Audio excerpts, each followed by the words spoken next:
¿Qué es lo que Dios dice? ¿Qué es lo que la Biblia dice sobre la solución de conflictos en la vida matrimonial? Solucionando conflictos en la vida matrimonial. Sé que muchos de los que nos están escuchando, a lo mejor no son casados. Bueno, esto no solamente les ayudará a contar con una preparación para cuando Dios les conceda en su gracia un esposo o esposa, sino que a la misma vez es la palabra de Dios, y al ser la palabra de nuestro Dios, ella nos ayudará para enfrentar conflictos no solamente en nuestra vida matrimonial, sino en todas nuestras relaciones, aunque vamos a enfocarnos especialmente o particularmente en la solución de conflictos dentro del matrimonio. Deseo recordar brevemente lo que nosotros vimos en la charla del viernes hace un mes. Partimos de la realidad de que una base o un fundamento seguro para encontrar la solución para los conflictos matrimoniales se encuentra en recordar siempre cuál es la naturaleza del matrimonio. Es decir, si partimos de la base de que la relación matrimonial es una unión pactual que no debe ser quebrantada sino solamente por la muerte, entonces cuando nosotros tenemos esto en perspectiva y vienen los conflictos, por muy grande que ellos sean, recordando que Dios ha unido a los dos en un pacto que es indisoluble, entonces la única ruta que nos queda es buscar la solución. Y ya hemos dicho que la solución no es el divorcio, porque no solamente esto es un pecado horrendo contra Dios, sino que causa mucho daño.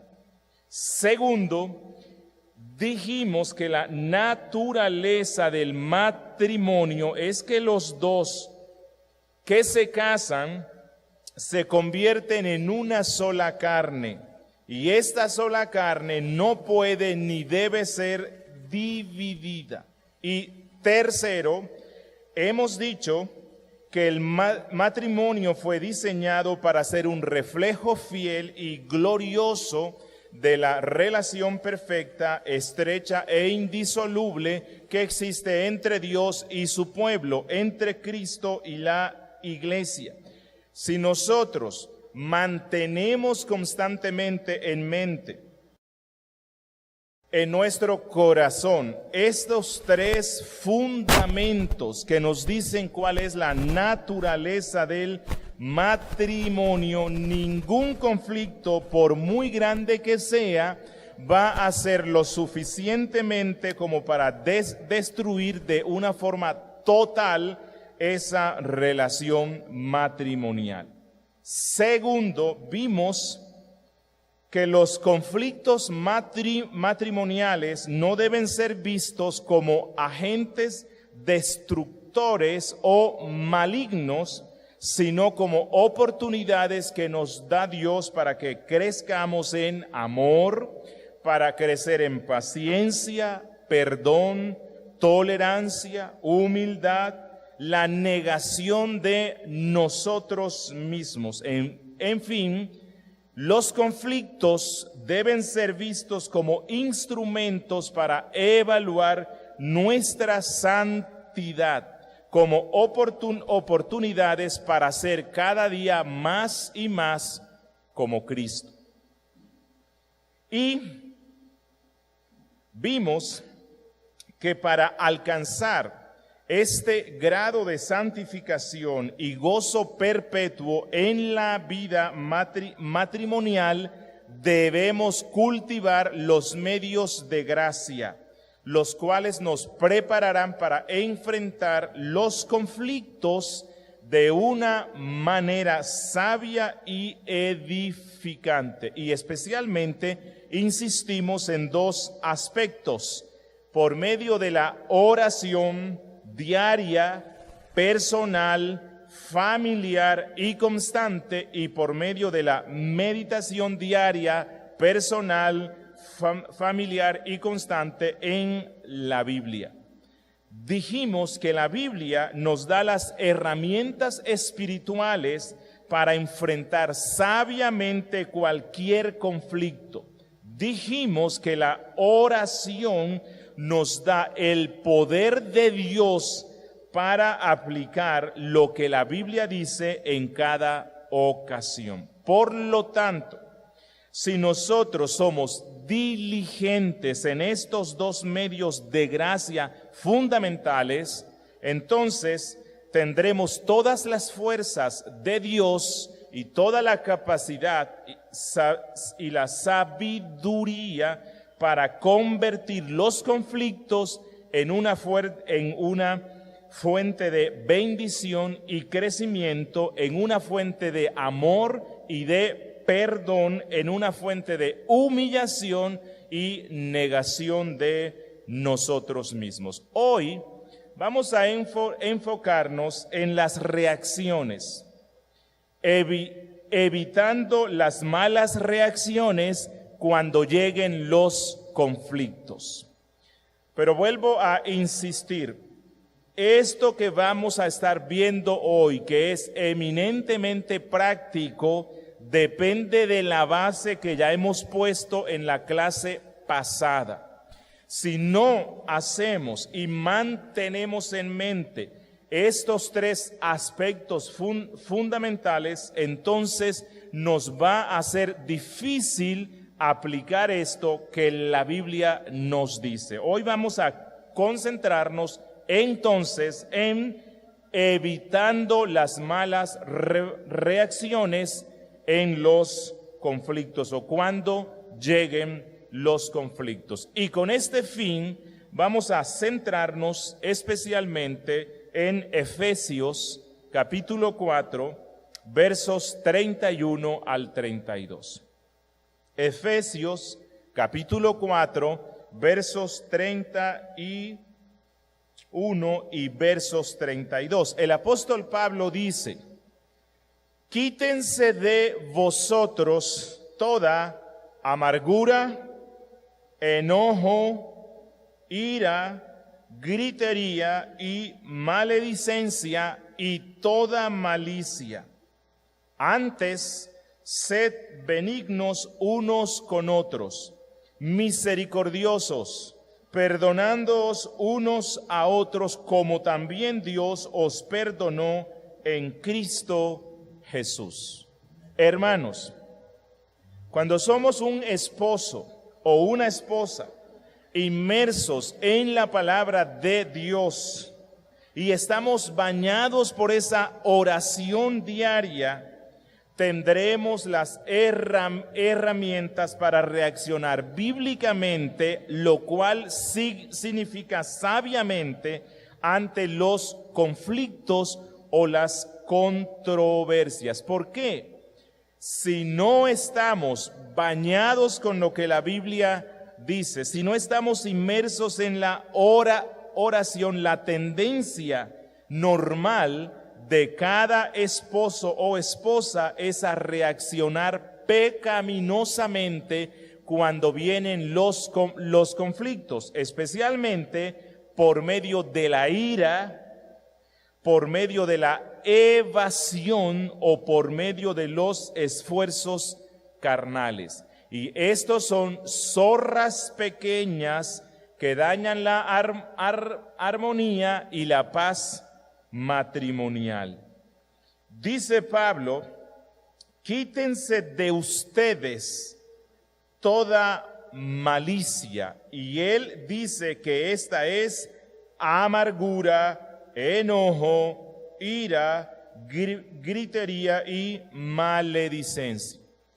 Miren, cuando un esposo o esposa siente que ha sido lastimado, ya sea por la acusación, ya sea por las ofensas, ya sea por la desatención, ya sea por la pasividad, ya sea por la pereza, ya sea por la desorganización, la desconsideración o el desamor del otro, una de las respuestas que uno suele dar frecuentemente es el enojo. Y este enojo se puede manifestar en palabras ofensivas hacia el cónyuge, acusarlo, o puede manifestarse por medio del silencio pecaminoso, el llanto, la venganza, y en los casos más graves, dejar de orar, dejar de congregarse y no leer la Biblia. La Biblia nos muestra que el enojo es producto de nuestro egocentrismo y es una manifestación de nuestra egolatría. Todavía nosotros, aunque ya somos cristianos, nos adoramos a nosotros mismos y nos es difícil aceptar que el esposo o la esposa nos ofenda o nos descuide. Todavía pensamos que somos el centro de este mundo y se nos olvida que cuando nos casamos, el centro de este mundo para nosotros, luego de Dios, es nuestro esposo o nuestra esposa hacia el cual vamos a concentrar todo esfuerzo para que sean felices en Cristo. Ya nosotros, cuando damos el sí, esa ceremonia pactual, no somos el objeto de la felicidad nuestra, es nuestro cónyuge. Pero se nos olvida esto y todavía continuamos centrados en nosotros mismos. Y esta centralidad es a lo que Pablo aquí llama malicia. Malicia, siendo que esta malicia se convierte en la fuente del resto de estas manifestaciones pecaminosas que se mencionan aquí, como los gritos o la ira. Calvino, hablando sobre esto, dijo, y se los leo textualmente: porque Pablo pone aquí la malicia como la raíz que produce los frutos de los cuales él menciona, y él entiende por esta palabra malicia tal inhumanidad que cada uno de nosotros esté dado solamente a sí mismo y desprecie al otro. Dice él, porque es imposible que el hombre que se ama demasiado a sí mismo no desprecie al resto y que no los rechace, de tal manera que no se podrá arrancar de él ninguna dulzura. Si pues deseamos evitar ruidos, gritos y enojos, debemos comenzar por este principio. Dice él que no seamos gente inhumana, sino que al conocer cómo Dios nos ha unido a los dos, que tomemos a los que Dios les ha dado el honor de hacerlos sus hijos, o si el esposo o la esposa es inconversa de que Dios los creó a su imagen, entonces evitemos toda clase de malicia. Bueno, no solamente necesitamos conocer el mal del cual debe abstenerse uno, sino que es necesario que conozcamos aquellas cosas de las que nos debemos guardar para que no nos induzcan al enojo, a la malicia o a las malas reacciones. Calvino nuevamente dice: debemos considerar bien el orden que aquí está puesto. Es decir, que para ser pacíficos y para no entrar en contenciones y conflictos, en primer lugar no debemos estar cegados de amor excesivo hacia nosotros mismos, sino que más bien nos esforcemos en purgar todo orgullo de nosotros, a fin de que tengamos a nuestro cónyuge en estima y que andemos en modestia, porque el que no hace esto andará en un espíritu amargado y enojado. Y a continuación, dice él, San Pablo pone que cuando seamos así purgados de malicia, debemos entonces abstenernos de enojos, de ira y de gritería. Hasta aquí la cita.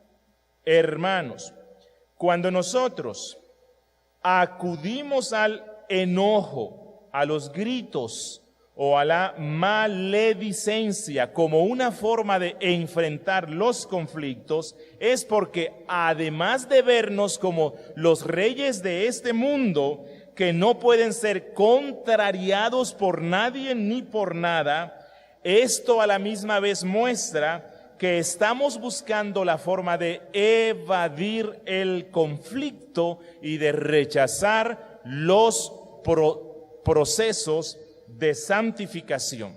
La ira, el enojo, los gritos, la maledicencia no son más que la actitud del alma no arrepentida. Son los frutos del alma que no se humilla para no buscar crecer a la imagen de Cristo. Recuerden que ya hemos visto que los conflictos, aunque no debemos provocarlos nosotros, si surgen, son una herramienta para que crezcamos a la imagen de Cristo. Todos estos pecados que San Pablo menciona aquí se relacionan especialmente con la lengua, pero proceden de actitudes que son pecaminosas, que amamos y que son previas. Guardamos actitudes malas y pecaminosas que se cultivan en nuestro interior, como dijo Cristo en Marcos 7:21. Cristo dijo: porque de dentro del corazón es de donde salen los malos pensamientos, adulterios, fornicaciones, homicidios, conflictos, ira, enojo, gritos y maledicencia. Por tal razón, hermanos, para evitar que uno caiga en este tipo de reacciones pecaminosas cuando estamos enfrentando conflictos matrimoniales, necesitamos mortificarlas diariamente. ¿Cómo? Ya hemos visto, por medio de la oración, por medio de la meditación en lo que la Biblia dice, por medio de la humillación, por medio de la autoconfrontación, por medio del arrepentimiento y la búsqueda de ayuda en pastores o hermanos maduros. Recuerden que Pablo nos dice en Colosenses 3:5, haced morir pues lo terrenal en vosotros, para que nosotros seamos conducidos al arrepentimiento, lo cual implica el abandono de nuestras actitudes pecaminosas para con nuestro cónyuge. Necesitamos primero ver el pecado como es. Y es lo primero en lo que quiero enfocarme, ver lo malo, lo horrendo, lo detestable, lo sucio, lo dañino y ofensivo contra Dios y contra esa institución pactual que son las malas reacciones frente a los conflictos. Y para tal vamos a enfocarnos en ver el significado de los términos que menciona Pablo aquí. Pablo dice: arranquen de ustedes la amargura. Para enfrentar bíblicamente, sabiamente los conflictos matrimoniales, necesitamos arrancar de nuestra alma la amargura. ¿Qué es esto? ¿Qué es la amargura? Bueno, es la disposición que tiene una persona para usar su lengua como una flecha mortal, como una navaja afilada con el fin de hacer daño al otro cuando el otro no le da lo que él quiere o tal vez actúa pecaminosamente contra él. Una vez que el cónyuge es pinchado por el otro, en vez de que brote el dulce perfume del amor pactual, emanan maldiciones, reclamos, ofensas, palabras destructoras, entre otras muchas reacciones amargas. La amargura es que en vez de que fluya un perfume o que fluya miel, cuando mi cónyuge me hace daño, lo que brota es pura hiel amarga. La amargura, hermanos, es la actitud del alma para guardar resentimiento en contra del otro. Es la actitud para estar siempre listos para perder los estribos con respuestas que muerden, punzan y hacen daño.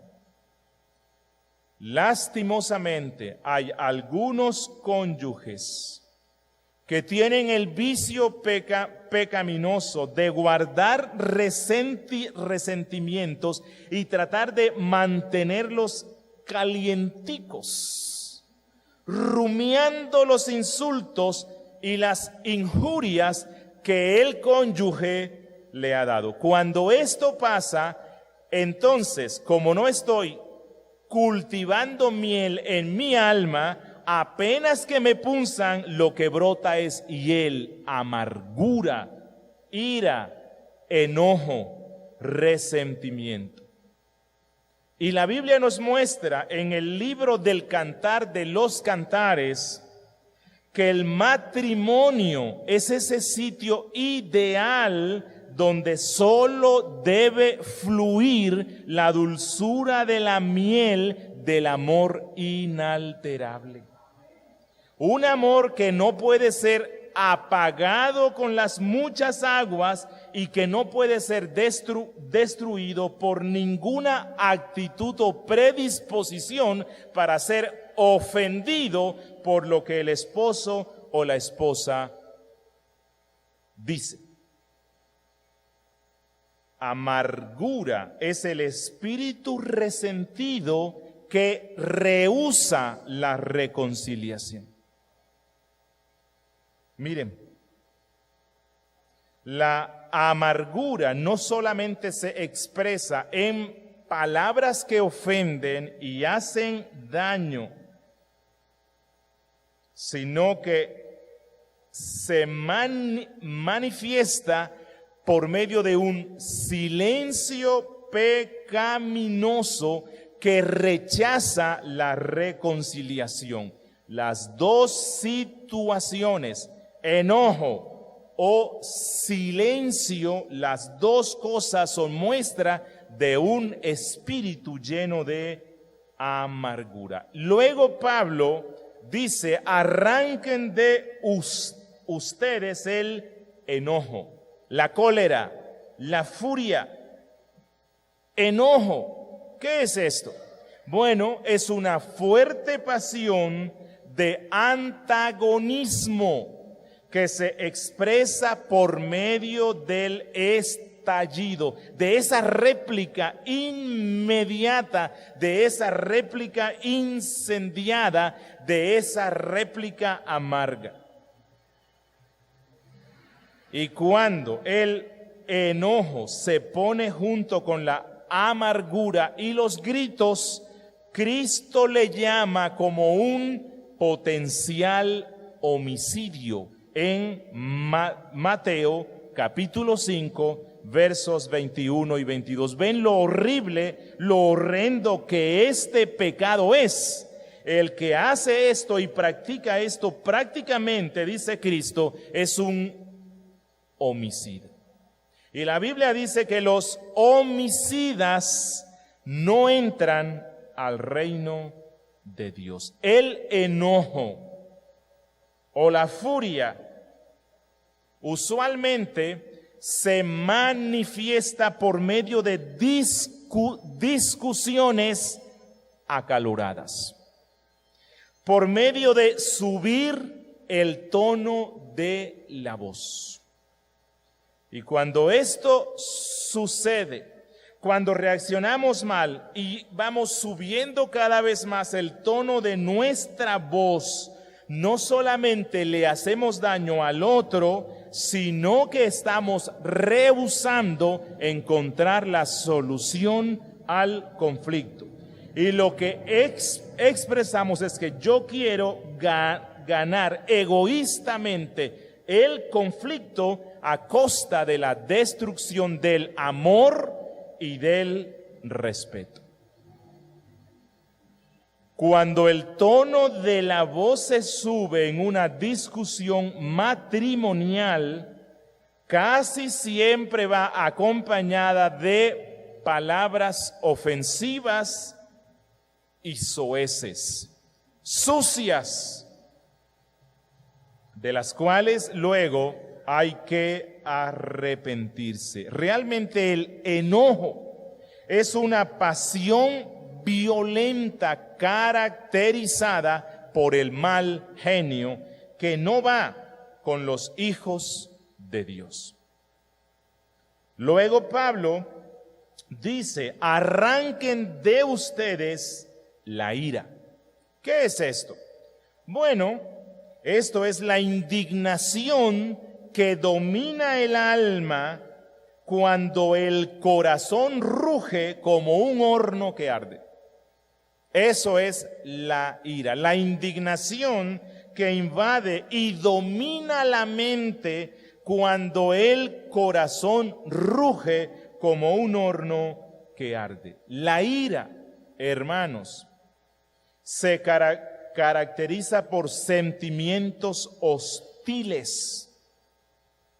Es la pasión llevada a su grado más alto, acompañada por palabras injuriosas y actos que ultrajan, algunos de los cuales Pablo luego los menciona. Uno de estos terribles frutos de la ira es la gritería. Pablo dice: arranquen de vosotros la gritería. ¿Qué es esto? Bueno, a lo que él está refiriéndose son a aquellos clamores en alta voz llenos de ira, voceríos, gritos de cólera, chillidos, posiblemente, que buscan vencer sin convencer. Cuando uno busca la ira es porque quiere eso. Uno quiere vencer a su cónyuge sin convencerlo. Y especialmente esto pasa con nosotros los esposos. ¿Por qué? Porque Dios nos ha dado una voz mucho más fuerte que el de nuestras esposas y aprovechamos esta ventaja para tratar de imponer nuestra voluntad sobre nuestras esposas. Pero cuando un esposo sube la voz, realmente lo único que alcanza con esa voz alta en medio del conflicto es herir a su esposa, causarle daño y estorbar que encuentren la verdadera solución al conflicto. Alguien dijo, el argumento que hay que mantener con gritos no es un argumento.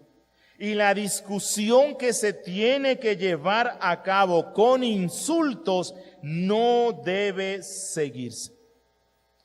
Luego, dice Pablo, arranquen de ustedes la maledicencia o la calumnia o la blasfemia.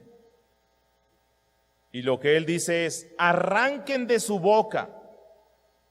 Y obviamente eso implica que previamente arranque uno de nuestras costumbres, de nuestros hábitos, de nuestro corazón, el lenguaje ofensivo. Ya sea contra Dios, ya sea contra nuestro cónyuge. Maledicencia es hablar mal, hablar soez, usar términos de alto calibre. Dice Pablo, ustedes que viven en el Espíritu, arranquen eso de su boca, arránquenlo de su mente. Y luego él dice, toda malicia, arranquen de sus vidas toda malicia. ¿Y qué es esto? Creo que esto resume y condensa todo lo que él dijo. Y esto implica esa perversa inclinación de nuestro pensamiento, la maligna o la vil disposición que se deleita en hacer daño a su cónyuge. Bueno, si Pablo hubiese dicho solamente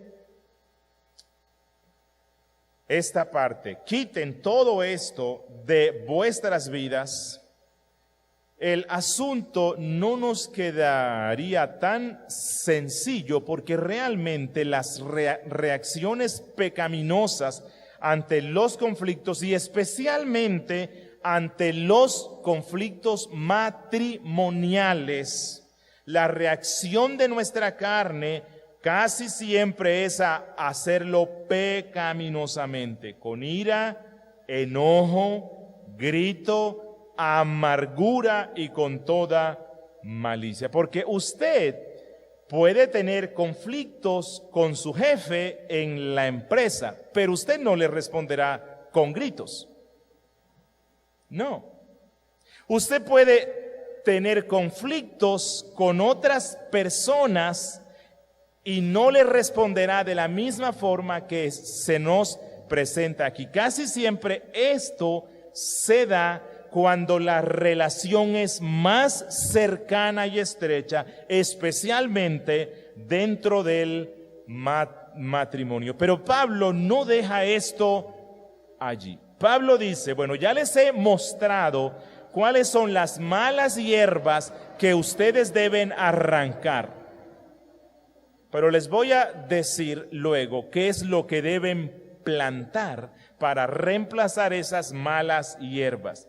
Porque si ustedes arrancan las malas hierbas y no siembran flores o frutos, entonces las malas hierbas un día brotarán nuevamente. Y Pablo, entonces, luego de mostrarles estos vicios de la carne, él dice, arránquenlos y siembren en sus vidas las virtudes cristianas. Por cierto, virtudes que no proceden de nuestra carne, virtudes que son sobrenaturales, y de allí vuelvo a insistir en lo que vimos en la clase pasada.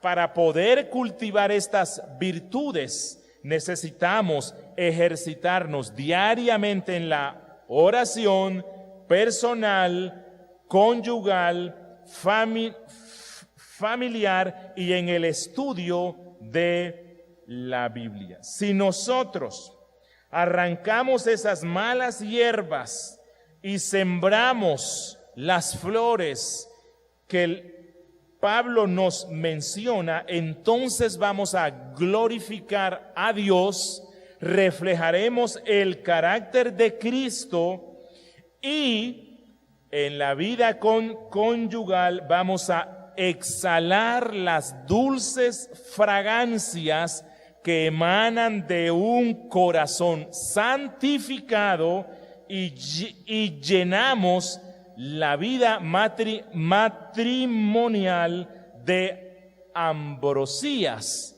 en ese jardín quieto y sereno. Esa es la razón por la cual Pablo contrasta estas malas reacciones con las buenas respuestas, respuestas santificadas. Dice en el verso 32, antes bien, y cuando él dice antes bien, lo que él dice es, arranquen eso, quiten toda esa malicia y reemplácenla por ejercitarse en ser benignos unos con otros, misericordiosos, perdonándoos unos a otros como Dios también os perdonó a vosotros en Cristo.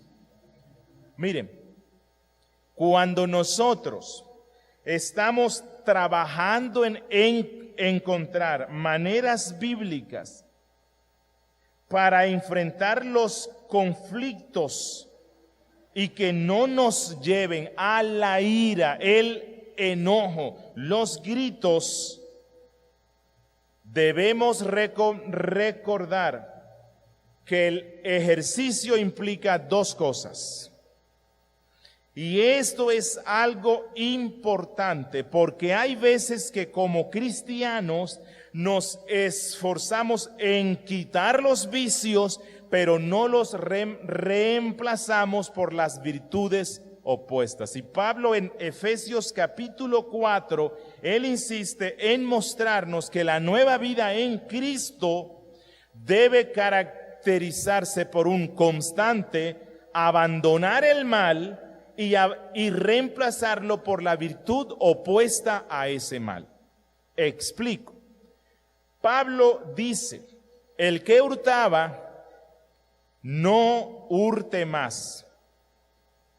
Pero él dice, bueno, si tú dejas de hurtar, pero no reemplazas ese vicio por una virtud opuesta, entonces corres el riesgo de que ese vicio nuevamente crezca. Él dice, el que hurtaba, no hurte más, sino que ¿qué? Que trabaje con sus manos. ¿Para qué? Para que tenga, para compartir, para dar con los demás. El que roba, quita. Pablo dice, no quites más. Pero no solamente esto, reemplázalo por la virtud opuesta. Trabaja y da. Quitabas antes, ya no lo vas a hacer más y lo vas a reemplazar por el dar. Y eso es lo que Pablo dice que se debe hacer con esa actitud malvada de dar respuestas pecaminosas cuando vienen los conflictos. Entonces ya él nos dijo, arranquen todo eso, enojo, amargura, gritos, ira, maledicencia, pero reemplácenlo por otras cosas. Y quiero que observemos cuáles son esas virtudes por las cuales, si usted es una persona que responde malvadamente ante los conflictos, debe reemplazarlos, debe ejercitarse diariamente en estas cosas. Al principio puede que no le sea fácil, Pero en la medida que usted lo va haciendo, convertirá esto en un hábito. Y ya usted no va a dar respuestas malvadas a los conflictos. Pablo dice que una de las nuevas plantas que se deben sembrar en ese terreno que está limpio, que ya no tiene malezas, es la bondad. Dice él, antes bien sean benignos. ¿Y qué es esto de la benignidad o de la bondad? Bueno, es aquella gracia de benevolencia impartida por el Espíritu Santo, y es lo totalmente opuesto a la maldad mencionada en el versículo 31. Es lo opuesto a la malicia. Dice Pablo, quiten la malicia, y Pablo dice, reemplácenla por la bondad. ¿Qué es esto en términos prácticos matrimoniales? Bueno, un cónyuge bondadoso no se enfocará en resaltar los pecados o debilidades o fallas de su cónyuge. No, un esposo o esposa bondadoso resaltará las buenas cualidades que el otro tiene. Hablará de las cosas atractivas y hermosas del otro constantemente y renunciará a un lenguaje ofensivo, buscando siempre no mencionar las flaquezas del otro. Un esposo o esposa bondadoso sabe que la mejor medicina con la cual se curan las fallas del otro no son con las ofensas, sino con las palabras amorosas, tiernas, compasivas y llenas del perfume sanador del amor incondicional.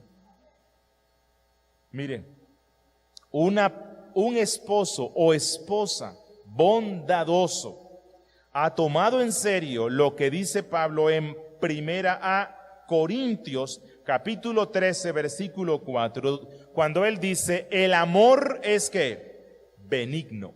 El amor es benigno. Y esto implica que la bondad nos lleva a tener un interés desprendido por el bien del otro. Nos lleva a un deseo de ser útil al otro, incluso a un gran costo de mi parte. Barclay dice, la amabilidad ha aprendido el secreto de mirar siempre hacia afuera y no solamente hacia adentro. Miren, un cristiano no debe ser ni puede ser un salvaje y tampoco puede ser un patán. Por eso Pablo dice, arranquen de ustedes estas cosas y reemplácenlo por la bondad. Pero Pablo dice que otra de las flores o de los frutos que se deben sembrar reemplazando esas malas hierbas es la misericordia o la compasión. Él dice, antes bien sean benignos, llenos de compasión, sean misericordiosos. Y esto de la compasión da a entender un sentimiento profundo, un anhelo vivo, un afecto en Cristo Jesús. Y lo que él dice es esposa y esposa.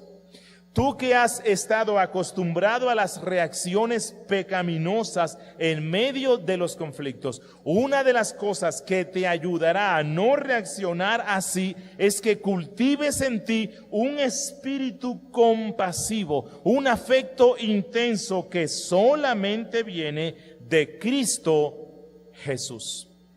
La compasión, hermanos, tiene un profundo interés por el otro en afecto, en compasión, una disposición muy buena para llevar las cargas. Y si Dios te ha dado un esposo o esposa que a causa de sus fallas se ha convertido para ti en una pesada carga, Pablo dice, cultiva la compasión y ayuda a sobrellevar esas cargas.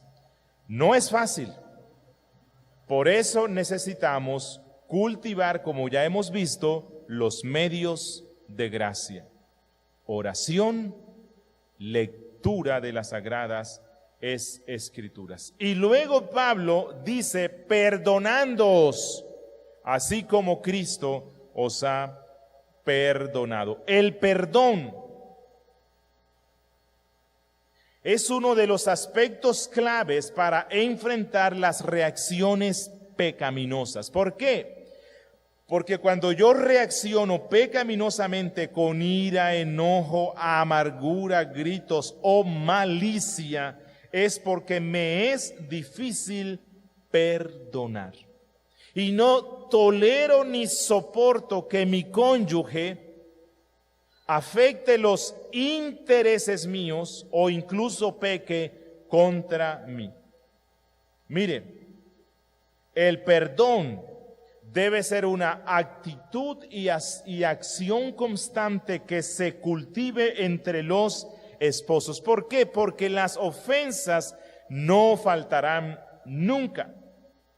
Mientras estemos en este cuerpo de muerte, las ofensas mutuas no van a faltar. Y lo que Pablo dice es, no estés listo, no estés preparado para responder al pecado de tu cónyuge con otro pecado. Él dice, no, responde con el perdón sincero, sin abrigar ningún deseo de venganza. Duro, ¿no? Bueno, suena lindo, pero es duro.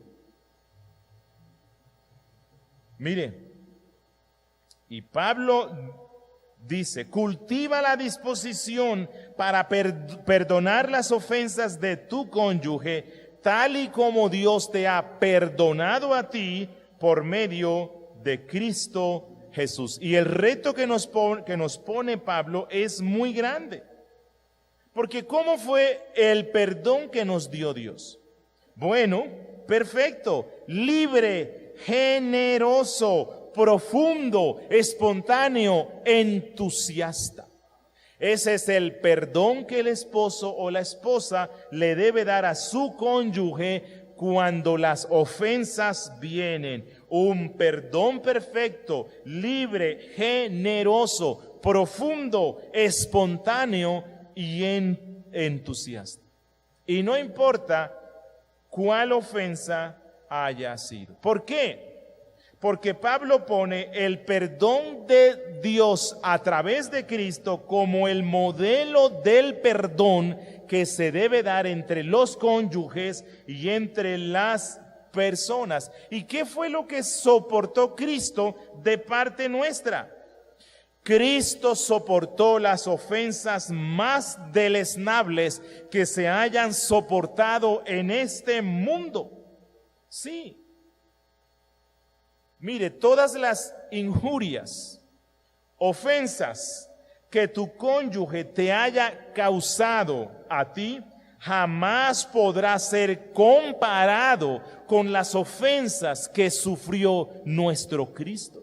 Nunca, nunca jamás. Y más, porque Él nunca pecó. Y aquel que nunca pecó, si estuvo dispuesto, dice Pablo, a dar un perdón completo, perfecto, alegre, libre, espontáneo y abundante, ¿cuánto más nosotros frente a las ofensas de nuestro cónyuge cuando nosotros también le hemos ofendido? Mire, Cristo soportó el ser escupido. El Hijo de Dios, Dios de Dios, en esta tierra, escupido por miserables y sucios mortales. Inmediatamente debió salir fuego de la gloria de Cristo que consumiera a esos miserables. Pero Cristo los soportó. ¿Por qué? Por amor a ti y por amor a mí. Coronado con una corona de espinas, crucificado. Y con todo eso, Cristo extendió su perdón. Y Él dijo, Padre, perdónalos, porque no saben lo que hacen. Y no simplemente fueron palabras amables, no. Si Cristo dijo, Padre, perdónalos porque no saben lo que hacen, es porque nuestro perfecto Cristo, de corazón perfecto y sincero, estaba pidiéndole al Padre perdón por esa gente miserable.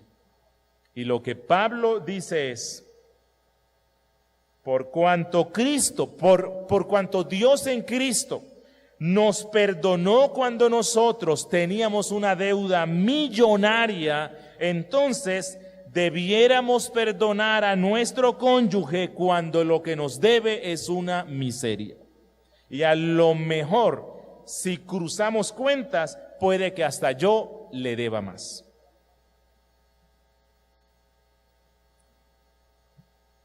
Miren, en el momento en el que mi cónyuge me ofende, en ese mismo instante debo perdonarle. Es lo que dice Pablo. En ese mismo instante debo hacerlo. ¿Por qué? Porque si yo perdono a mi cónyuge en el momento que me ofende, mi alma queda libre. Mi alma queda libre. Si mantengo dentro de mí, rumiando, calentando la ofensa que me hicieron, peco contra Dios. El hecho de guardarlo se convierte en una ofensa contra Dios, contra mí mismo, y pongo en peligro mi perdón delante de Dios. ¿Qué es lo que entonces dice Pablo que debe hacer un cónyuge cuando su esposo o esposa le ofende? Mire, por lo general, lo que dice la interpretación pecaminosa de nuestras mentes es, bueno, si se arrepiente y cambia su acción, yo lo voy a perdonar. Pero no. De los que estaban crucificando a Cristo, pregunto, los que estaban participando de esa crucifixión y ofendiéndolo, ¿quién se arrepintió? Ninguno.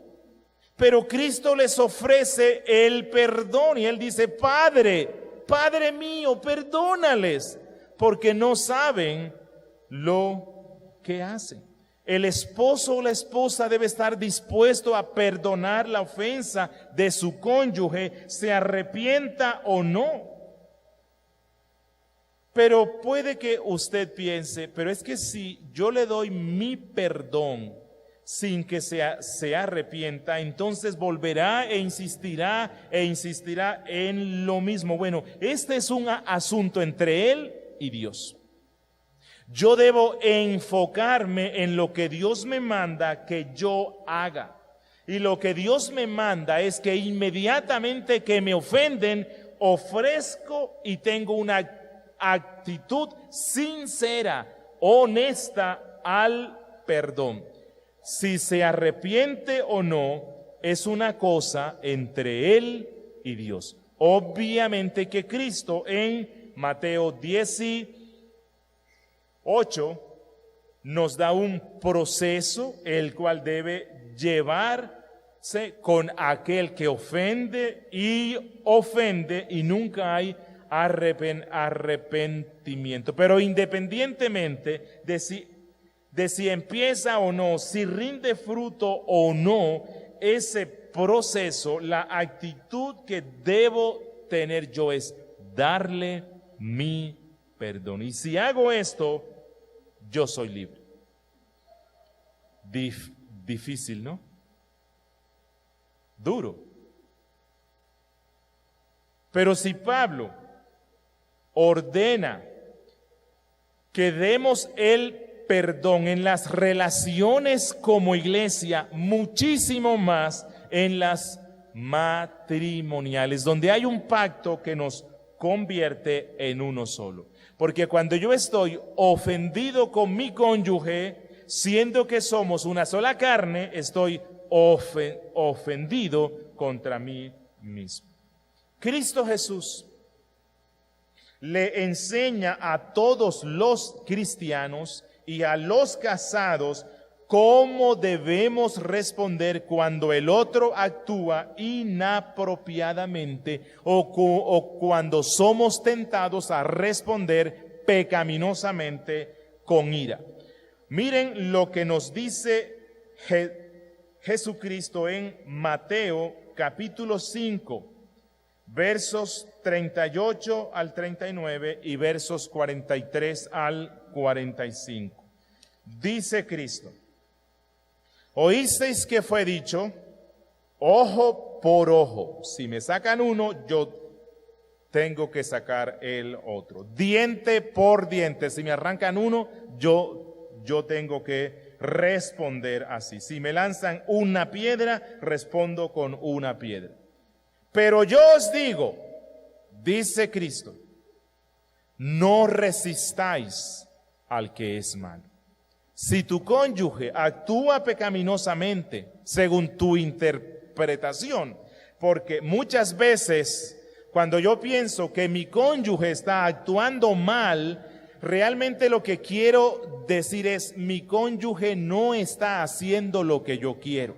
Mi cónyuge no está haciendo lo que a mí me gusta, no está centrado en mí y por tal razón es malo. Bueno, independientemente de si es esa interpretación egocéntrica o si efectivamente el cónyuge actúa mal, Cristo dice, no resistáis al que es malo. No te le enfrentes. No le respondas de la misma manera. No respondas a la ofensa con otra ofensa. ¿Por qué? Porque tú eres un hijo de Dios. Antes, dice Cristo, a cualquiera que te hiera en la mejilla derecha, vuélvele también la otra.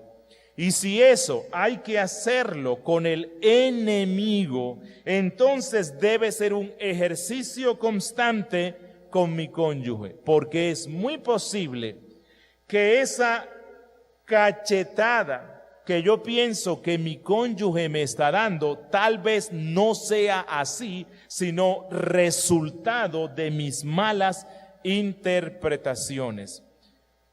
Recordemos que una buena parte de los conflictos que se dan en la vida matrimonial es resultado de las interpretaciones personales, privadas, de la perspectiva que cada uno de los dos tiene, la cual está afectada por el pecado, porque nos es difícil practicar el amor como nos lo dice el apóstol Pablo, cuando él dice que el amor todo lo cree. Y cuando él dice que todo lo cree, es que él cree todo lo bueno.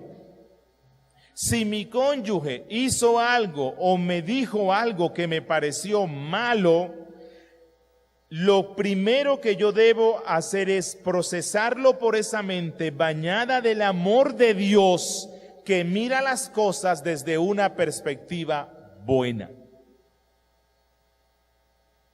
Pero eso no es fácil. ¿Por qué? Porque somos egocéntricos, egolátricos.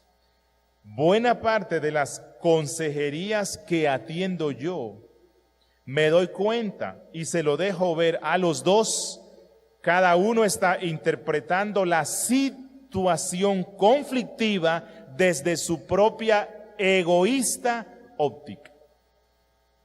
Pero cuando uno se pone en el lugar del otro y vemos la perspectiva que el otro tiene de la situación, entonces esa óptica cambia. Y viene el arrepentimiento y viene el perdón. Dice Cristo, y al que quiera ponerte a pleito y quitarte la túnica, déjale también la capa. Es decir, trayéndolo al campo de la vida matrimonial. Si tu cónyuge anda buscando pleito, o al menos puede que eso sea lo que yo pienso, solucionaríamos muchos conflictos, evitaríamos innecesarias ofensas si estamos dispuestos a darle todo lo nuestro. Al fin y al cabo, somos una sola carne. Al fin y al cabo, cuando yo di el sí en esa ceremonia pactual, era la muerte para mí, y yo le tengo que dar todo. Y si Cristo dice, si al malo, al que te quiere robar la capa, dale la túnica, y yo no sé si lo estoy interpretando mal, pero es como si tú vas por la calle y tú vas con 2 bolsos y te viene un ladrón o un vecino, más bien, un vecino viene y él dice, mira, ese bolso es mío, tú me lo hurtaste. Entonces lo que dice Cristo es, tú le entregas el bolso que él dice que es de él, y el otro bolso te lo quitas y le dices, también te obsequio este. Yo sé que no es fácil, pero si practicáramos eso, desarmaríamos los corazones del malo. Sí, se desarma completamente, y a lo mejor él recapacita y dice, perdón, mira, fue una equivocación. Bueno, si debemos hacer esto con nuestro vecino o prójimo malo, cuánto más con nuestro cónyuge con el que somos una sola carne. Pero tenemos una predisposición malvada de no dejarnos montar del otro. Y entonces, cuando la esposa o el esposo vienen y dicen algo que me ofende, lo que Cristo dice que yo debo hacer es amor. ¿Te agradaría que te prepare algo rico? Sí. O si hay, digamos que el esposo diga, es que yo creo que tú estabas chateando con una persona y tú no quieres que yo vea eso, usted viene y se lo da. Toma, amor, usted no tiene nada que perder. Pero el corazón malo nos lleva a decir, es que si yo hago eso, él me humilla. Es una humillación para mí. Bueno, ¿quién eres tú? Tú eres un muerto, una muerta, porque eso es lo que significa ser una sola carne. Ya yo morí a mí mismo, la vela mía se apagó y hay una nueva vela, una nueva vida, una sola carne, y yo lo doy absolutamente todo. Dice Cristo, oísteis que fue dicho, amarás a tu prójimo y aborrecerás a tu enemigo, pero yo os digo, amad a vuestros enemigos, bendecid a los que os maldicen, haced bien a los que os aborrecen, y orad por los que os ultrajan y os persiguen, para que seáis hijos de vuestro Padre que está en los cielos, que hace salir su sol sobre malos y buenos, y que hace llover sobre justos e injustos. Esa es la razón por la cual Pablo, luego de decirnos, arranquen estas cosas malas y reemplácenlas por estas cosas buenas, él dice en Efesios 5, versículo primero, que es una continuación del 4, porque el 5 siempre viene luego del 4. Dice Pablo: sed pues imitadores de Dios como hijos amados.